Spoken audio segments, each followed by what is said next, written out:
really and truly, I started kiteboarding because I wanted to fly. One of the first memories of my ever feeling like I wanted to kite was when I first managed to get on the board. And I was so stoked I was on the board that I kited really far out. I went past the reef, I went really to like the really blue water. And I remember sitting down, I had no idea how to turn around and go back the other way. But I remember being out there and being like, wow, it's so nice out here. Like, it's really peaceful. Still now, when I kite and I have, you know, whatever, troubles on the beach, troubles in my life, I find that kiting out to sea and sort of leaving everything behind is like that one thing that really got me about kiteboarding.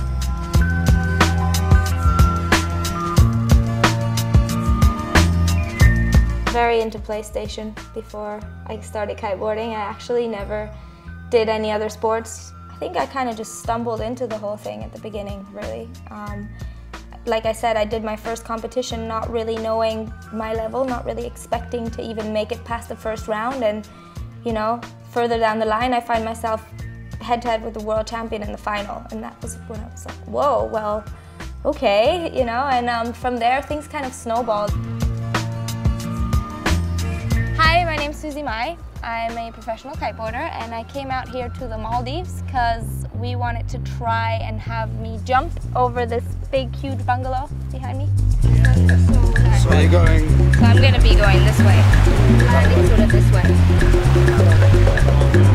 Or flying? Going down over there? Or just tell us what it is. It's not saying that. Yeah.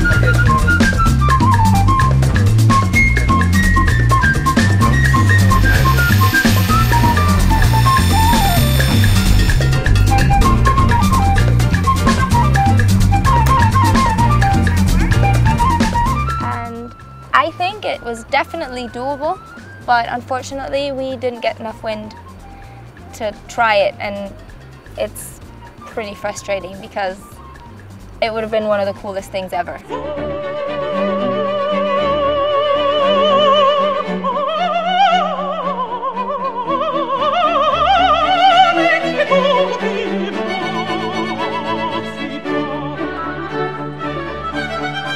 If I'd been able to do it. It's really a constant waiting game, and it's like a dance back and forth with the wind. You're always waiting for it, and then suddenly out of nowhere, leaves start to rustle, and there it is. You know, no warning. I mean, it's a force of nature, and I'm pretty used to having to sit on the beach and wait it out. So I guess it's not unusual. It's just very frustrating when you come all the way out somewhere and you can almost see it in your mind, but you just don't have the tools to do it. But it doesn't matter, because tomorrow we're flying out to Sri Lanka, where I have like a little workshop with some of the local people, some of the kiteboarders in the scene, and going to fly.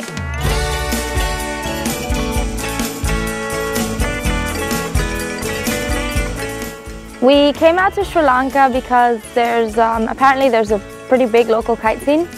And so we decided to do a little kite day with Susie and do a couple of workshops on the beach.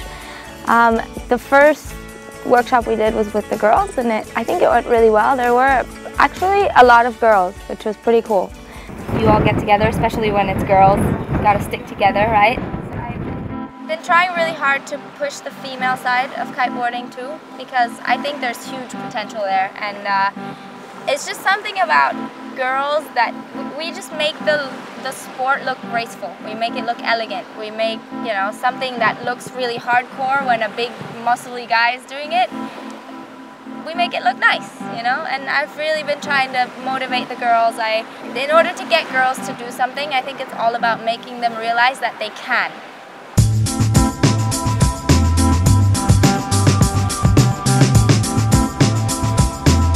Something else we did was I spoke to some of the local kids. There are actually 2 local kids that are killing it on the kites. So it was pretty awesome to talk to them and ask them what they're thinking of doing. I think one of them wants to do the Kite Tour Asia next year, so wish him luck for that. And it was pretty cool to see them because more and more spots are bringing forth local talent, and it's kind of cool when you're there and you've seen it and you're like, oh yeah, I knew about that guy, you know, and then a few years down the line he's amazing and super famous.